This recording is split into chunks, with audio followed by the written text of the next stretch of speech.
When it comes to single-handed fly casting, you may have heard the term hauling or double hauling, and you're not quite sure what this is, how you do it.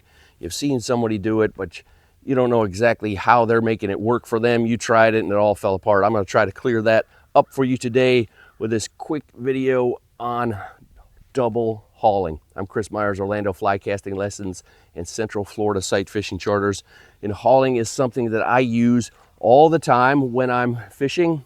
It is something that quite a few people come to me and want to learn, but almost every person who has called me and said, I want to come and get a lesson with you on how to double haul, we spent the entire lesson, save a few minutes at the very end, fixing their casting hand and their overall stroke. The problem with why they weren't getting the fly to where they wanted was not that they couldn't double haul. It was they weren't making very good loops to begin with. So for starters, if your loops are not good, well formed, with correct line speed, and if you can't do this with one hand and make this consistent over and over and have plenty of line speed with one hand, you are never ever going to fix it, improve it by pulling on this with the other hand. Because now you're trying to pat your head, rub your stomach, tap dance, and say the alphabet backwards. If you're not doing the first two or three, fine. Adding on more layers of confusion isn't going to help. But if you're pretty confident in your normal loops and now you want to start hauling, a haul is a pull on the line, and like fly casting, that comes in different lengths. For a little short stroke, I only need a little pull. For a medium stroke, I use a longer pull.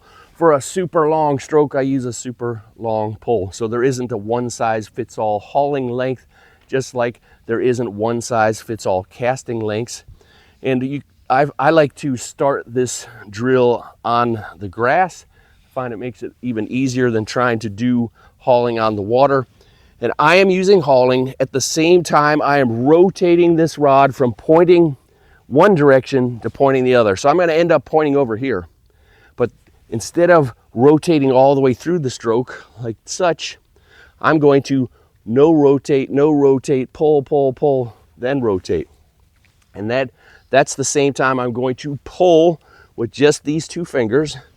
I'm going to pull, pull, pull, down, up. Pull, pull, pull, down, up. Now, if you don't have a straight stroke or a loop that's formed, the problem is when you go to haul, if I make a big open loop, I can't get the up to come because the line is not pulling out through the guides out of my tip.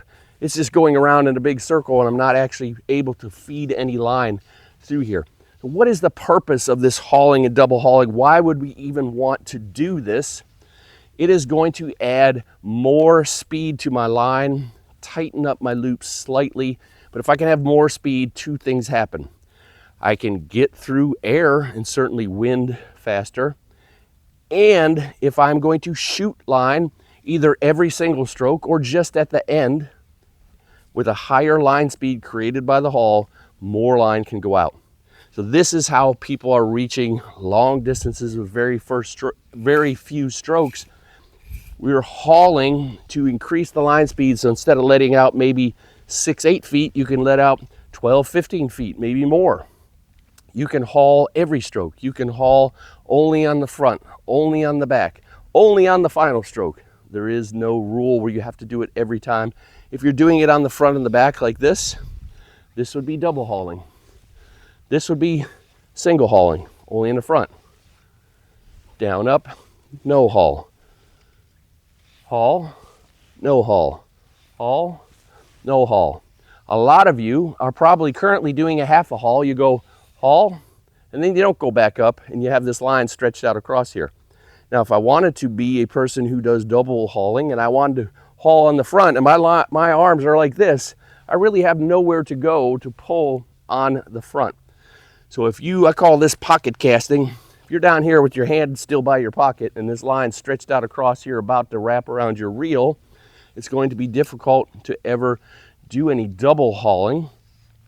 So a double haul, any haul has two parts. It has a down and then an up.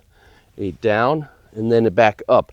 If you only go down and stay down, then you kind of put yourself at a disadvantage for the next stroke. And as I do this, I'm sliding this rod up and down the line. I'm not moving any of that fly line more than a foot or two outside my tip. This is all waste, waste, waste. Now I got my hands together, but I got nowhere left to haul because I'm already too far apart. So for starters, get yourself on the grass, lay your line out, start with 25 feet or so. Do it nice and slow. Pull, pull, pull, down, up. Pull, pull, pull, down, up. If your line isn't going back up, you need to stop the hauling, go back to fixing this hand, because if your hand won't go back up, if it won't feed the line back up towards this first guide and out the tip of your rod, you don't have proper line speed, you don't have well-formed loops. And as I said at the beginning, no amount of hauling can ever fix that. So hopefully that clears up exactly what a double haul is and why we are using it. And with this double haul, once you practice that, you can get out incredible distances very easily. A big long haul might be for a big long cast. You can shoot 75 plus feet of line with 2 back casts once you learn to double haul properly.